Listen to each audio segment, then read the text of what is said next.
Hello everyone, praise the Lord. सबको जय यीशु। I hope everyone is fine. आज हम लोग प्रीस्टहुड के बारे में बात करेंगे। Today we will talk about priesthood.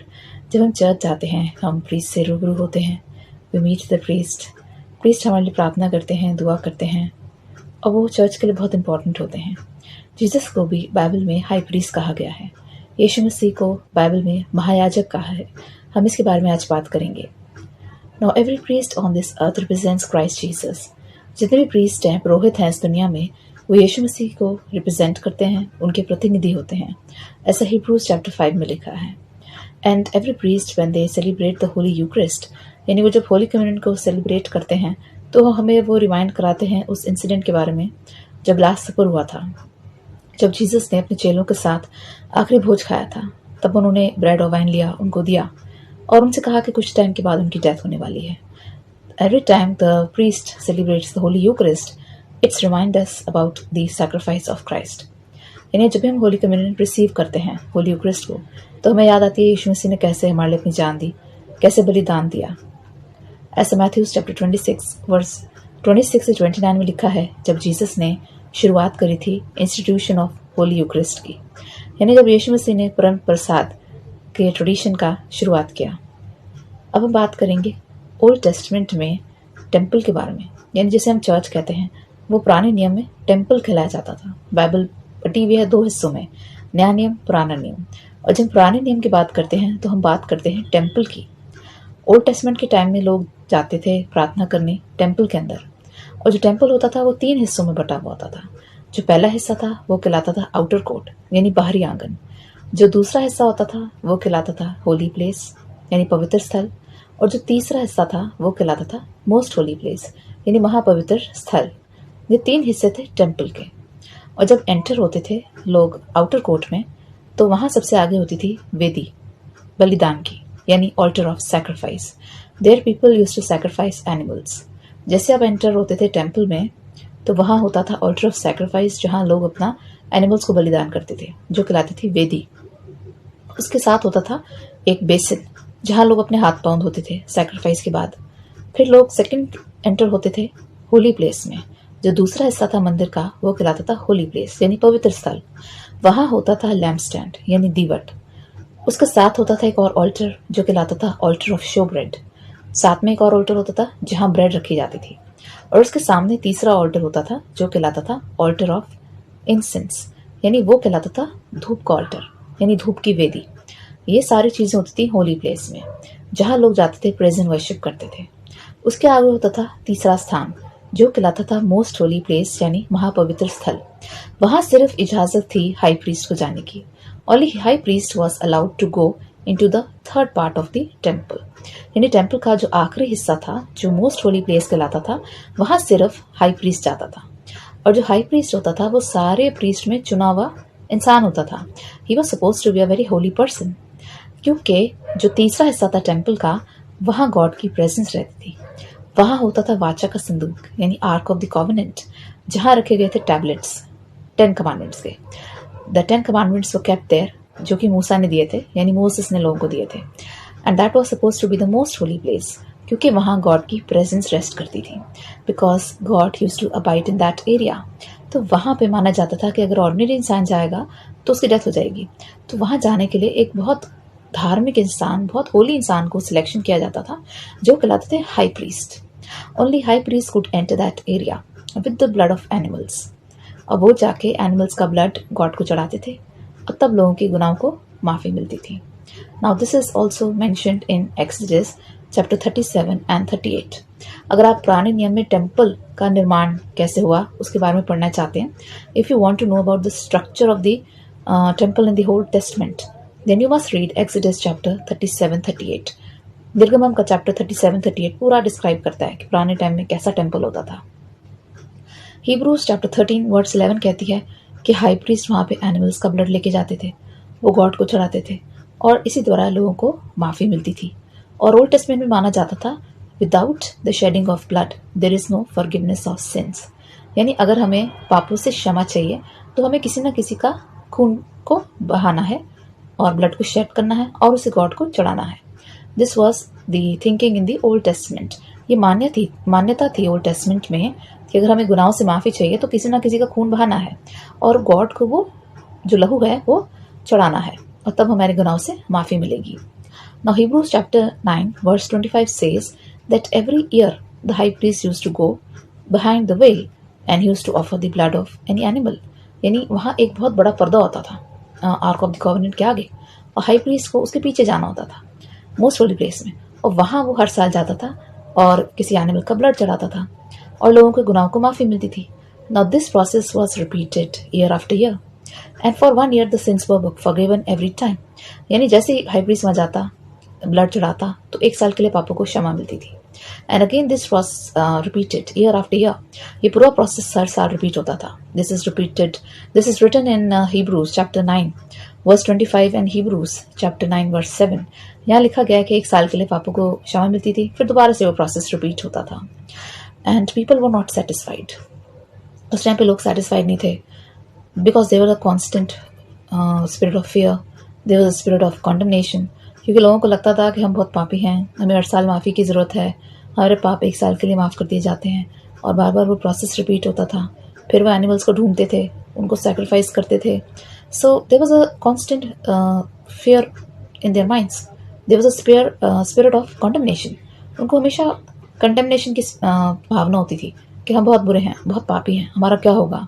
There was a constant fear in the minds of people. People were confused who will deliver them from their sins। अगर आप रोमन्स की बुक देखें चैप्टर 3 वर्स 23, वहाँ कहती है कि all have sinned and fall short of glory of God। यानी हर एक इंसान पापी है, हर एक ने पाप किया और ईश्वर की महिमा से दूर हो गया। ऐसे रोमन्स की बुक में लिखा है कि हम सब पापी हैं। Only God is perfect, क्योंकि ईश्वर में कोई पाप नहीं है, कोई सिन नहीं है। हर एक इंसान सिन करता है, हर मनुष्य में पाप है, सिन है, और वो ईश्वर से दूर हो गया। The sacrifice of animals cannot save us from our sins। The sacrifice of animals cannot give us salvation। यानी एनिमल्स का जो सेक्रीफाइस है, एनिमल्स का जो ब्लड है, वो हमें कभी भी साल्वेशन नहीं दिला सकता, वो कभी भी हमें उद्धार नहीं दिला सकता, और इसीलिए वो हर साल बहाया जाता था एनिमल्स का blood. This is written in Hebrews chapter 10 verse 4। It says animals cannot save us from our sins। There was no inner peace at that time। लोगों के मनों में शांति नहीं थी। उन्हें लगता था who will save us from our sins। बहुत बार लोग टेस्टिमनीज अगर हम पढ़ें ओल्ड टेस्टमेंट के अंदर, बहुत सारे लोगों ने टेस्टिमनीज दी, अपनी प्रोफेसीज करी, जहाँ लिखा है कि एक मसीहा आएगा, तो लोग वेट कर रहे थे वो मसीहा कब आएगा। Now God was also fed up with the sacrifices of people। ऐसा Hebrews chapter 10 verse 6 में लिखा है, गॉड ने कहा कि I don't want your sacrifice, I'm not happy with your sacrifice। यानी यहाँ गॉड इंसान के सेक्रीफाइस को, उनके बलिदानों को रिजेक्ट कर देते हैं। वो कहते हैं मैं थक गया हूँ तुम्हारे बलिदान देख देख के, और मैं थक गया हूँ तुम्हारे पापों को देख देख कर। The world was full of sin and God was tired seeing our sacrifices। He was tired seeing our sins and there was no permanent solution। At that time God decided to send his son Jesus in this world। उस time पे God ने decide करा अपने बेटे यीशु मसीह को इस दुनिया में भेजने के लिए। And Jesus said in Hebrews chapter 10 verse 7 that you were not happy with sacrifices, you prepared a body for me, so I have come to do your will। यानी यहाँ जीसस कहते हैं इब्रानियों में चैप्टर 10 वर्स 7 में कि आप बलिदानों से खुश नहीं हुए, आपको बलिदान खुश नहीं कर पाए, तो आपने मेरे लिए तैयार करा एक शरीर जो कि लोगों के लिए बलिदान किया जाएगा। And Jesus said I have come to do your will. यानी यीशु मसीह वहाँ एक्सेप्ट करते हैं कि वो अपनी जान देंगे इस दुनिया के लिए। And after Jesus gave his life, after Jesus sacrifice himself, after that all the sacrifice were closed. उसके बाद और किसी सैक्रिफाइस की जरूरत नहीं पड़ी, क्योंकि आखिरी सैक्रिफाइस जो था वो यीशु मसीह ने लोगों के लिए करा। That was the last and the final sacrifice that was done by Jesus, and after that there was no need of any sacrifice। This is written in 1 Corinthians chapter 6 verse 20 that Jesus paid the price for our sins। यानी यीशु मसीह ने हमारे पापों के लिए अपना बलिदान दिया और उन्होंने हमारे पापों की कीमत चुकाई, which means we have been purchased by the blood of lamb। Jesus Christ paid the price for our sins। यानी हम लोग चुने हुए लोग हैं, हम लोग अपने आप को बिलोंग नहीं करते, हम खुदा को बिलोंग करते हैं, क्योंकि हमें चुना था खुदा ने अपने लिए, और खुदा ने जब हमें चुना तो उसने अपने बेटे को कुर्बान किया। Which means Jesus paid the price for our sins and he has purchased us by his blood. Therefore we belong to Christ Jesus because we have been purchased by his blood. And Jesus died once and for all. This is written in Hebrews chapter 10 verse 10। यहाँ लिखा है कि यीशु मसीह ने अपनी जान दी सिर्फ एक ही बार, और वो हमेशा के लिए दी। और जब उन्होंने अपनी जान दी तो सारी बलियों को उन्होंने बंद कर दिया। विच मीन्स जब एनिमल्स को सेक्रीफाइस किया जाता था तो बार बार एनिमल्स को मारा जाता था, लेकिन यीशु मसीह मरे सिर्फ एक बार। He died once and for all, and by his death he finished all sacrifices and he saved us from sins forever. यानी जब उन्होंने अपनी जान दी तो हमेशा के लिए उन्होंने हमें बचाया हमारे गुनाहों से। Now Jesus carried his blood in the heavenly realms। जैसे कि हाई प्रीस्ट होता था, वो ब्लड लेके जाता था एनिमल्स का और वो खुदा के आगे उस ब्लड को चढ़ाता था। उसी तरह से जीसस ने भी अपना ब्लड लिया, लेकिन वो हेवनली रेम्स में गए, विच मीन्स वो हेवन के टेम्पल में गए। स्वर्ग में भी एक टेम्पल है जैसे पृथ्वी पर होता है। And Jesus he carried his blood in the heavenly realms and he presented his blood to father God.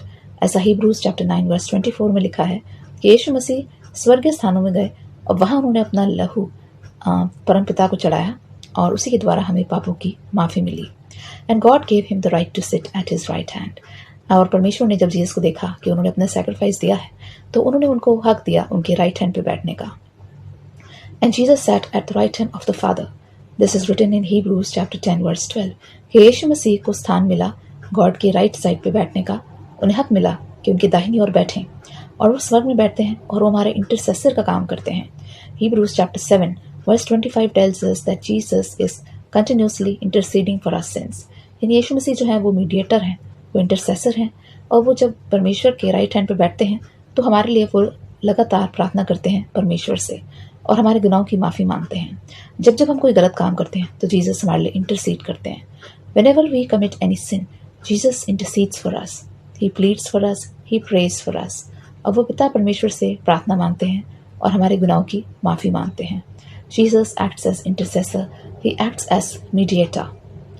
By his blood, he gave us forgiveness of sins and redemption। यानी यीशु मसीह ने जब अपना खून बहाया तो हमें दी हमेशा की माफ़ी और दिया हमें पापों से छुटकारा। ऐसा इफिसियों में लिखा है chapter 1 verse 7 that Christ Jesus when he died, he gave us eternal redemption। And we don't need any mediator now। हमें किसी मीडिएटर की, किसी इंटरसेसर की जरूरत नहीं है। We can directly pray to Christ। Christ ने जॉन की बुक में कहा है चैप्टर 14 वर्स 14 में anything you ask in my name and I shell give it to you. Which means हमें किसी मीडिएटर की, किसी इंटरसेसर की जरूरत नहीं है, हमें डायरेक्टली क्राइस्ट से प्रेयर करनी है। और क्राइस्ट ने प्रॉमिस किया है कि जो हम उनसे मांगेंगे वो हमेशा हमें देंगे। And now Jesus when he died, the temple का जो कर्टन था it was torn from top to bottom. अगर आप मैथ्यूस की किताब पढ़ें चैप्टर 27 वर्स 51 में लिखा है जब यीशु की डेथ हुई तो मंदिर का जो पर्दा था वो ऊपर से लेकर नीचे तक फट गया था। यानी वो पर्दा जो था वो आर्क ऑफ द कॉवेनेंट के आगे होता था। You know the curtain used to cover the most holy place जहाँ खुदा की प्रेजेंस रहती थी, उसको वो पर्दा पूरा कवर करता था और वो पर्दा डिवाइड करता था बाकी के टेम्पल को मोस्ट होली प्लेस से। और जब यीशु की डेथ हुई तो वो पर्दा ऊपर से नीचे तक बीच में से फट गया था। That curtain was separating Mankind from God. यानी इंसान ने इतने पाप किए थे कि खुद को उसने खुदा से दूर कर लिया था। अगर आप पुराना नियम पढ़े तो वहाँ लिखा है कि लोग खुदा की प्रेजेंस में जाने से डरते थे। People were afraid of talking to God, people were afraid from praying to God and they used to ask the high priest to pray for them. यानी लोग खुदा की प्रेजेंस में जाने से इतना डरते थे कि वो हाई प्रीस्ट से कहते थे कि तुम पर्दे के पीछे जाओ, हमारे लिए प्रार्थना करो, हमारे लिए गुनाहों की माफ़ी मांगो। सो लोग खुदा की प्रेजेंस में जाने से डरते थे। So there was a long distance between God and people. एक बहुत बड़ा गैप था खुदा के और लोगों के बीच में, और वो गैप को यीशु मसीह ने ख़त्म किया अपनी जान देकर। और इसका हमें प्रमाण मिलता है कि जब यीशु की डेथ हुई तो मंदिर का जो पर्दा था जो मोस्ट होली प्लेस को कवर करता था वो ऊपर से लेकर नीचे तक वो फट गया था। और जब वो पर्दा फटा then there was no gap between God and people. यानी यीशु मसीह ने जो अपनी जान दी तो जब वो पर्दा फटा तो उसने इंसानियत को, उसने मैनकाइंड को दोबारा से यूनाइट कर दिया गॉड के साथ। यानी जो रिश्ता खुदा का टूट गया था दुनिया से, दुनिया ने इतने पाप करे कि अपने आप को खुदा से दूर कर लिया था, वो यूनियन दोबारा से एस्टैब्लिश हुआ क्राइस्ट की डेथ से। And Jesus Christ when he died, when the temple curtain was torn from top to bottom, he united people back with God. यानी वो टाइम था जब खुदा की यूनिटी लोगों के साथ दोबारा से हुई और दोबारा से लोगों का यूनियन हुआ गॉड के साथ। Now we are free to pray to God any time. यानी पुराने ज़माने में, पुराने नियम में लोग कहते थे होली लोगों से, होली प्रीस्ट से, हाई प्रीस्ट से कहते थे कि तुम हमारे लिए प्रेयर करो। And now we have a free access to God. हम कभी भी गॉड से प्रेयर कर सकते हैं। We can pray in church, we can pray at home. अगर आप मैथ्यूस की बुक देखें चैप्टर 6 वर्स 6 में कहा है, go into your room, shut your door and pray to your father alone. Who is in heaven. यानी हम कभी भी खुदा से प्रेयर कर सकते हैं, चाहे हम चर्च में हैं, चाहे घर में हैं, चाहे हम ट्रैवलिंग कर रहे हैं, हम कहीं भी हो, किसी भी स्थान में हैं। We have free access to God. यानी क्राइस्ट ने जो अपनी जान दी तो हमारा लिंक उसने खुदा के साथ दोबारा से जोड़ दिया। We can even ask forgiveness of sins. यानी हम गॉड से डायरेक्टली अप्रोच कर सकते हैं, उनसे पापों की क्षमा मांग सकते हैं। इसके लिए हमें किसी मीडिएटर की ज़रूरत नहीं है। बिकॉज अगर आप मैथ्यूज़ की बुक देखें, चैप्टर 9 वर्स 6 में लिखा है कि गॉड ने अथॉरिटी दी जीसस को हर एक के पाप को क्षमा करने की। Only son of man has got the authority to forgive sins. God ने सिर्फ यह हक यीशु को दिया है इंसान के पापों को क्षमा करने का। अगर हमें गॉड से माफ़ी मांगनी है तो हमें डायरेक्टली जीसस को अप्रोच करना है। We can directly pray to God. We can directly ask him for the forgiveness of sins. We can directly confess to Christ Jesus for the forgiveness of our sins. और Christ ने जो अपनी जान दी तो हमें उन्होंने रिकनसाइल करा God के साथ। 2 कोरिन्थियंस चैप्टर 5 वर्स 18-19 में लिखा है कि जब यीशु ने अपनी जान दी तो हमारा संबंध उन्होंने दोबारा से गॉड के साथ स्थापित करा। This was the time of reconciliation of Mankind with God. Jesus is totally a high priest.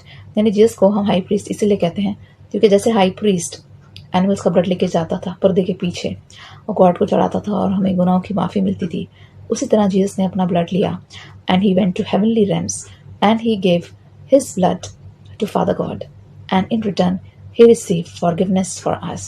यानी जीसस ने अपना लहू फादर गॉड को दिया, उनको बलि चढ़ाया और उसके बदले में हमारे लिए उन्होंने ली माफ़ी। And Jesus also acts as intercessor. यानी यीशु से हमारे लिए मध्यस्थता का काम करते हैं। वो हमारे लिए परमेश्वर से प्रार्थना करते हैं कि इस इंसान को माफ़ी दो, इस इंसान के लिए मैंने अपना लहू बहाया, ये इंसान का हक है, आप इसे माफ़ी दें, मैंने इसके लिए लहू बहाया, ये अच्छा इंसान है। Jesus is always interceding for us, he is always praying for us, he is an intercessor, he is a perfect lamb who died for us.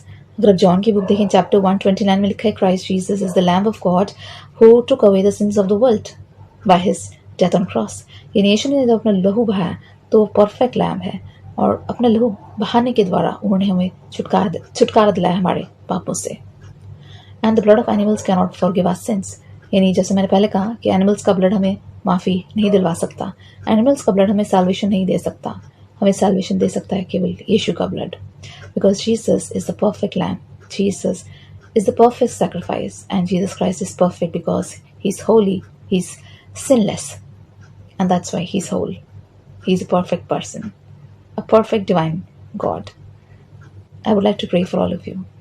Heavenly Father, we come before you with our prayers. We pray for all the viewers who are watching this video. Father God, bless each one abundantly. Enable them to understand your love for them. Fill their hearts with your love and compassion.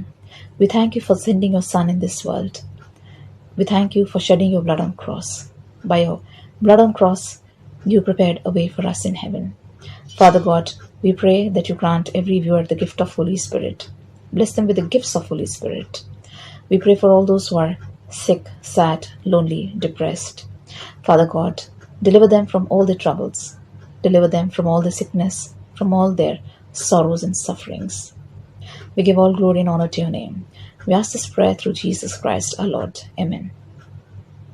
I hope this message will be a blessing for all of you. Stay blessed. Take care. God bless you. Bye-bye.